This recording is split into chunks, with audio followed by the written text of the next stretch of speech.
Imagina por un momento que toda tu vida has creído algo, no algo superficial, no algo pasajero, sino algo que ha estado presente en tu fe desde el principio, algo que escuchaste tantas veces que dejó de ser una idea y se convirtió en una verdad incuestionable. Lo oíste en sermones, lo viste enseñado con autoridad, lo aceptaste porque venía de personas seguras y nunca lo cuestionaste. Porque hay cosas que simplemente heredamos, creencias que no nacen de una búsqueda personal, sino de la repetición constante, de la tradición, de la costumbre, de lo que siempre se ha hecho.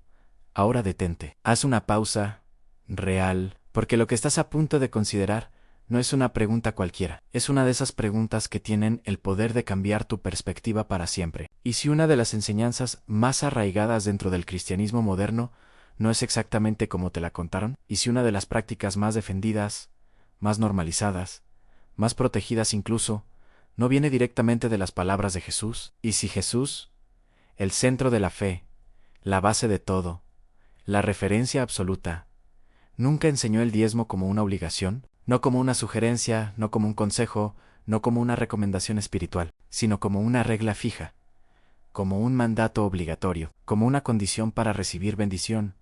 Detente otra vez, porque esta idea no solo incomoda, también sacude durante generaciones enteras.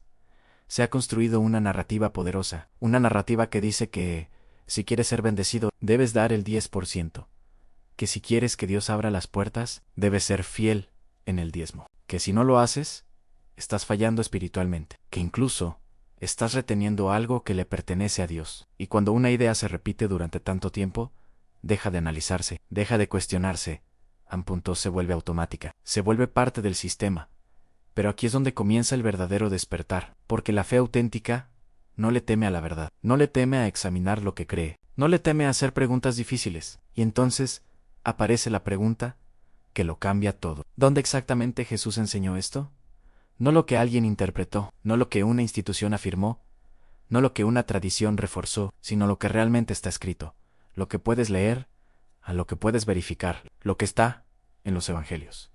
Porque si algo es esencial, si algo es obligatorio, si algo define la relación entre una persona y Dios, entonces debería estar claro, debería ser central, debería ser repetido, debería ser imposible de ignorar. Pero cuando abrimos los evangelios, cuando dejamos de lado todo lo aprendido y miramos con ojos nuevos, cuando analizamos cada enseñanza, cada parábola, cada conversación, nos encontramos con algo que muchos nunca han notado. Jesús no construyó su mensaje alrededor del diezmo, no lo presentó como una base de la fe, no lo enseñó como un requisito para seguirle, no lo exigió a sus discípulos, no lo colocó como una condición para recibir milagros, no lo usó como filtro espiritual. Jesús habló del reino de Dios, habló del corazón, habló de la transformación interna, habló del amor and del perdón, de la misericordia, de la fe pero no hizo del diezmo el centro de su mensaje. Y esto es profundamente significativo, porque Jesús no desperdiciaba palabras, no enseñaba por enseñar, no repetía sin propósito. Todo lo que decía tenía intención, todo lo que enfatizaba era esencial y también todo lo que no enfatizaba. Decía algo porque el silencio también comunica y a veces dice más que 1000 palabras. Ahora bien, Jesús sí menciona el diezmo, pero aquí viene lo verdaderamente impactante. Lo menciona muy pocas veces, y no lo menciona de la forma en que muchos esperarían. No lo enseña como una práctica para sus seguidores, no lo presenta como una instrucción universal, no lo convierte en un mandato. Entonces, ¿qué está haciendo? Lo está usando como parte de una confrontación. Y aquí es donde todo cambia de verdad, porque cuando Jesús habla del diezmo, no se dirige a sus discípulos, no se dirige a la multitud. No se dirige a los pecadores que buscaban redención. Se dirige a los fariseos, hombres profundamente religiosos, hombres que conocían la ley al detalle, hombres que cumplían cada norma externa con precisión impresionante, eran disciplinados, eran rigurosos, eran exactos, daban el diezmo de todo, incluso de lo más pequeño, de las hierbas más insignificantes. Nada se les escapaba, pero había algo que sí habían perdido, algo mucho más importante. Algo que no se puede medir en porcentajes, el corazón. Habían reducido la relación con Dios a un sistema de cumplimiento, a una lista de reglas, a una estructura externa. Y cuando Jesús los confronta, no lo hace para decirles que el diezmo está mal, pero tampoco lo usa para establecerlo como modelo universal. Lo que hace es exponer una verdad más profunda. Les muestra que puedes cumplir una regla, y aún así estar completamente desconectado de Dios. Les dice que sí, que disman, pero han dejado lo más importante, la justicia, la misericordia, a la fe. Y en ese momento, todo se revela, porque entendemos algo que cambia la perspectiva por completo. Jesús no estaba estableciendo el diezmo como una obligación para todos, estaba mostrando que cumplir reglas no es suficiente, que la obediencia externa, sin transformación interna, no tiene valor real aunque puedes dar el 10% y aún así no amar, aún puedes cumplir con la norma, y aún así no tener fe. Puedes seguir el sistema, y aún así estar lejos de Dios. Y entonces la conversación deja de ser sobre dinero y se vuelve sobre el corazón, sobre la intención, sobre la verdadera relación con Dios, y aquí es donde la tensión aumenta, porque esto cambia el enfoque, cambia la base, cambia la forma en que entendemos el dar, porque entonces surge una verdad poderosa. El silencio de Jesús sobre el diezmo no es accidental, no es un olvido, no es un descuido, es intencional, es una declaración silenciosa, pero firme. Jesús no vino a reforzar un sistema antiguo basado en porcentajes, vino a inaugurar un nuevo pacto, una nueva forma de vivir, un reino donde el dar no nace de la obligación, sino de una transformación genuina, donde no se trata de cumplir con un número exacto, sino de vivir con un corazón completamente rendido, donde no se mide cuánto das, sino por qué lo das, desde dónde lo das, con qué actitud lo haces. Y aquí aparece el verdadero desafío, porque seamos honestos, es mucho más fácil seguir una regla, es más fácil tener una cifra clara, es más fácil decir ya di lo que me corresponde. Eso da tranquilidad, eso da sensación de cumplimiento, eso da control, pero Jesús no vino a darte control, vino a transformar tu corazón, Aniso. Eso es mucho más profundo, porque una regla te permite seguir igual por dentro, mientras cumples por fuera. Pero una transformación interna lo cambia todo, cambia tu manera de ver, cambia tu manera de vivir, cambia tu manera de dar. Ya no das por obligación, das por convicción.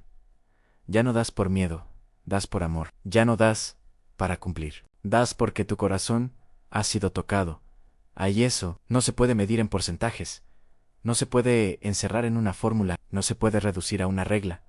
Y si todo esto te incomoda, si algo dentro de ti está resistiendo, si hay preguntas que empiezan a surgir, no lo ignores, porque esa incomodidad puede ser el inicio de algo mucho más profundo. Puede ser el comienzo de una fe más auténtica, más consciente, más real, pero esto apenas está comenzando, porque lo que viene después no solo pone en duda una práctica, no solo cuestiona una tradición, sino que expone algo aún más grande, un sistema completo, una estructura construida durante años, que muchos han seguido, sin detenerse a examinarla realmente.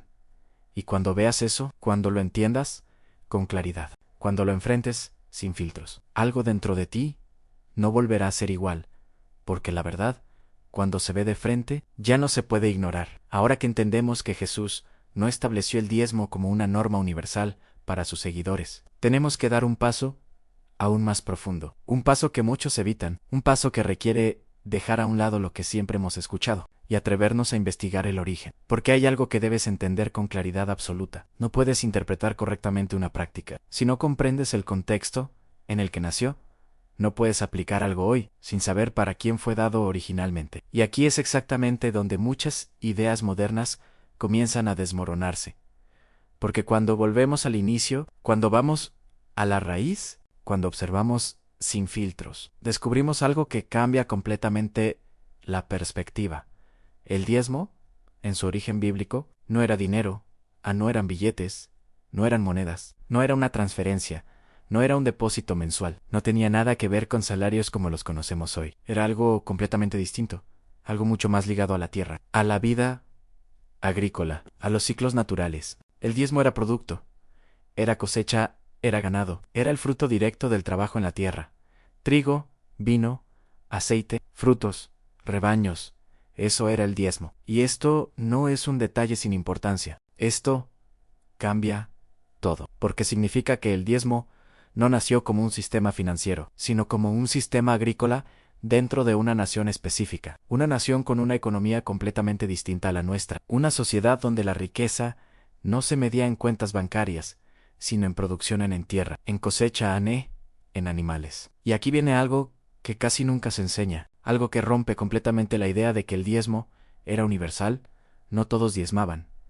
Detente y procesa eso, no todos. No era una obligación para cada individuo sin excepción, era una ley específica para un grupo específico dentro de un contexto específico. Un carpintero no estaba obligado a diezmar, un pescador no estaba obligado a diezmar, un artesano no estaba obligado a diezmar. ¿Por qué? Porque no producían lo que la ley requería. El diezmo estaba directamente conectado a la producción agrícola y ganadera, no a cualquier tipo de ingreso. Y esto revela algo clave. No era una norma universal para toda la humanidad. Era parte de un sistema legal para una nación en particular. Y entonces surge otra pregunta fundamental. ¿Quién recibía ese diezmo? Porque esto también define todo el sistema. La respuesta es clara. Los levitas. Una tribu completamente diferente al resto. Una tribu que no recibió territorio propio como las demás. Una tribu que no tenía herencia de tierra. Una tribu apartada exclusivamente para el servicio religioso. No sembraban. Ellos no cosechaban. Ellos no producían riqueza agrícola. Su función era otra: servir en el templo, cuidar los asuntos espirituales del pueblo. Y por eso, el diezmo existía, era un sistema de sostenimiento.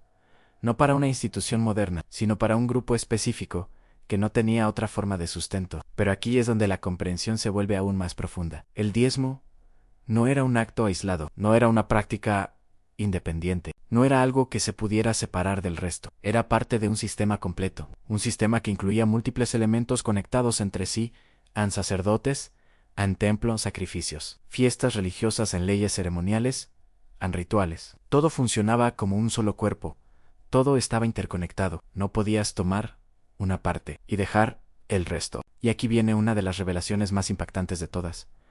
No existía un solo diezmo, había varios varios. Uno destinado a los levitas, otro destinado a las celebraciones y festividades, y otro destinado a los pobres, las viudas y los extranjeros.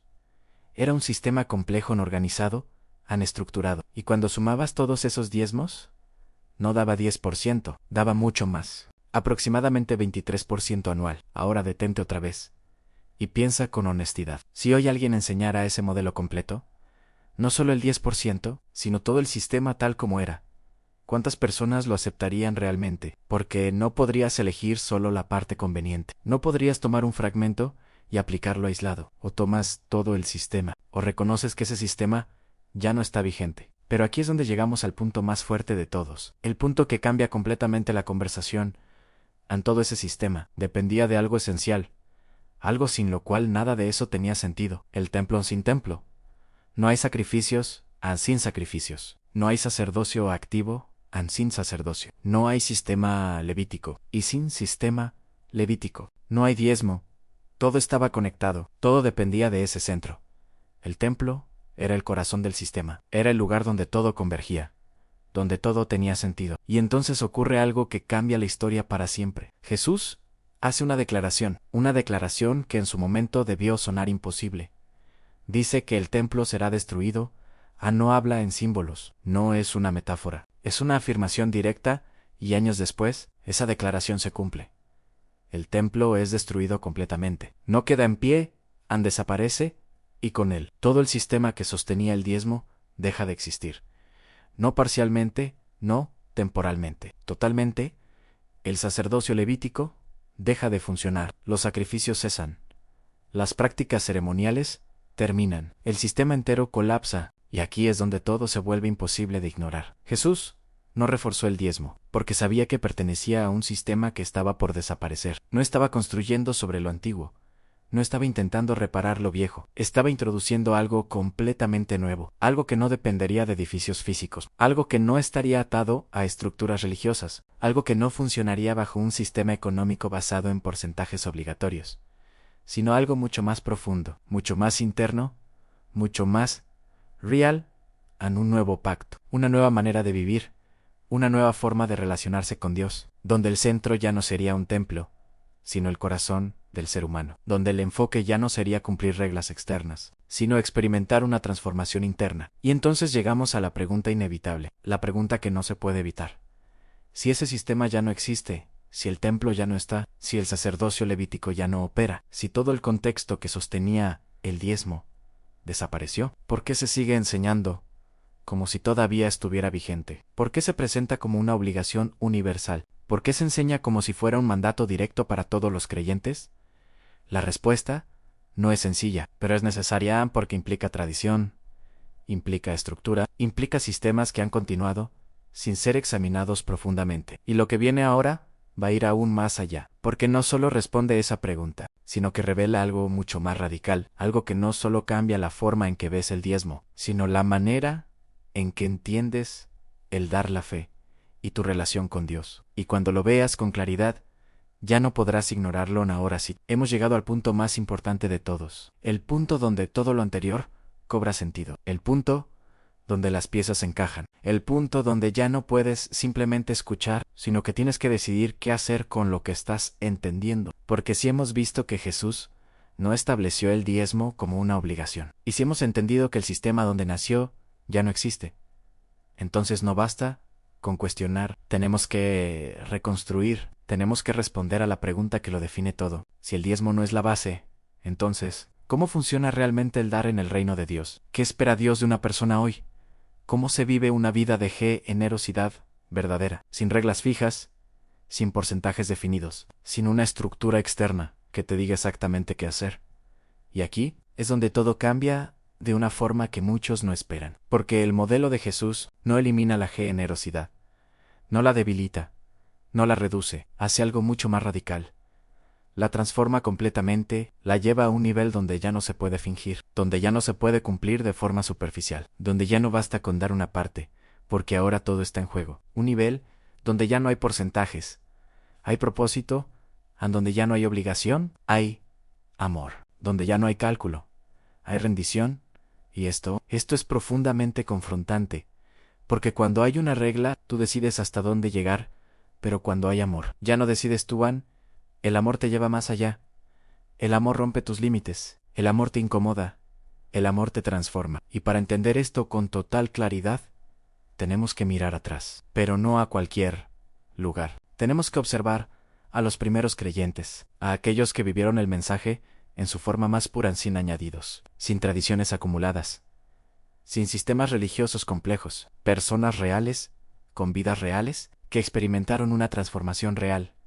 Y lo que encontramos no es lo que muchos esperarían. No encontramos una estructura de diezmos obligatorios, no encontramos líderes exigiendo porcentajes, no encontramos sistemas financieros religiosos, no encontramos presión, no encontramos manipulación emocional. Lo que encontramos es algo mucho más profundo, algo que no puede ser impuesto, algo que no puede ser forzado, algo que solo puede nacer desde adentro, una comunidad transformada, un pueblo que había entendido algo que lo cambió todo, que su vida ya no les pertenecía completamente, que lo que tenían no era solo para ellos, que ahora eran parte de algo mayor.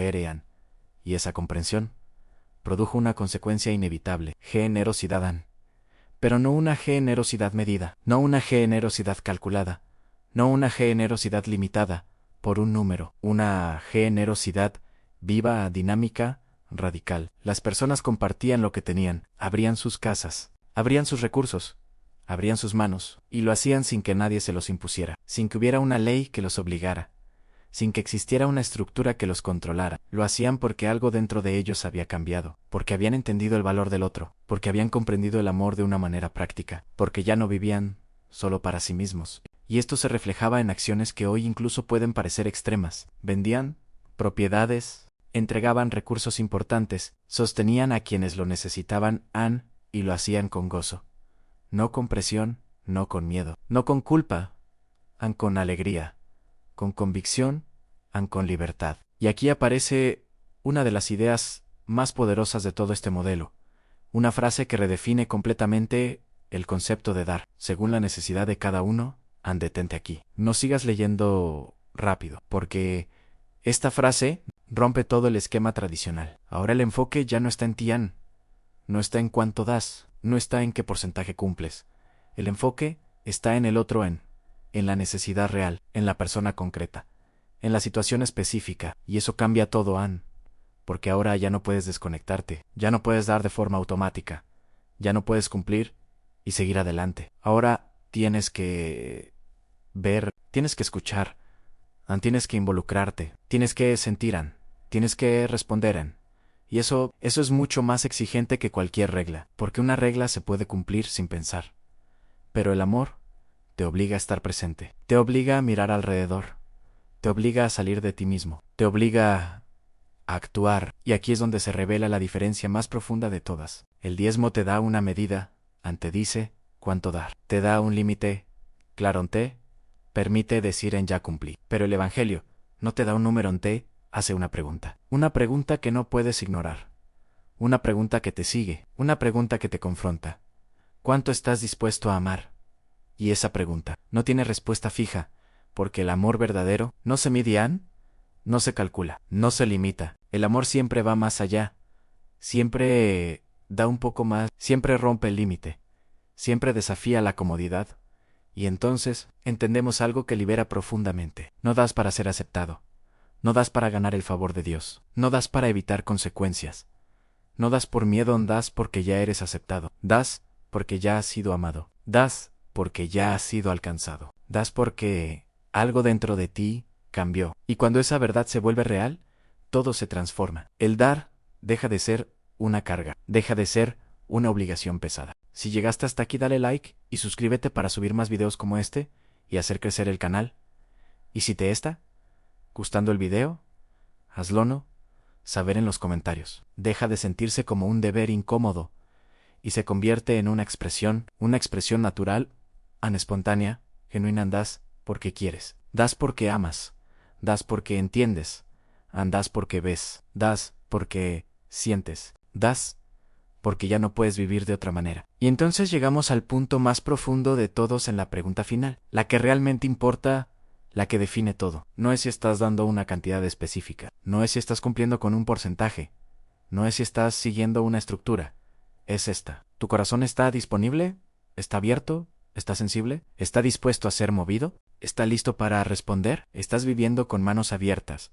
¿O estás aferrándote a lo que tienes? ¿Ves tus recursos como algo que debes proteger a toda costa, o como algo que puede ser usado para transformar vida? Porque aquí está la verdad más confrontante de todas.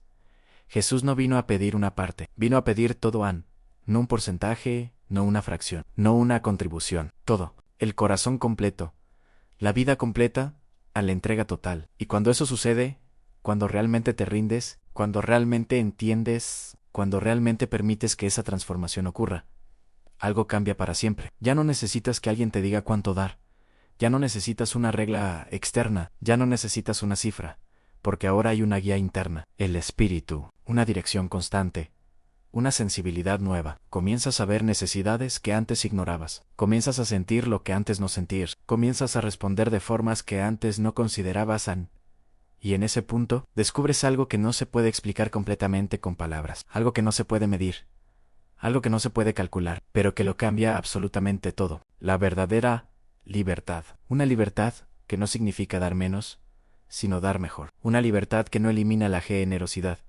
sino que la hace más profunda, más real, más viva. Y cuando entras en esa dimensión, ya no hay vuelta atrás, porque entiendes que el dar no es una obligación, es un privilegio, no es una carga, es una oportunidad, no es una regla, es una expresión de vida. Y en ese lugar, justo ahí, es donde descubres el verdadero modelo del reino. Un modelo que no se basa en porcentajes, sino en corazones transformados. Un modelo que no se sostiene en estructuras externas, sino en vidas rendidas. Un modelo que no se impone desde afuera, sino que nace desde adentro. Y cuando lo entiendes, cuando lo vives, cuando lo abrazas completamente, ya no vuelves a preguntar cuánto debes dar, porque ahora sabes que todo lo que eres y todo lo que tienes ya no te pertenece solo a ti.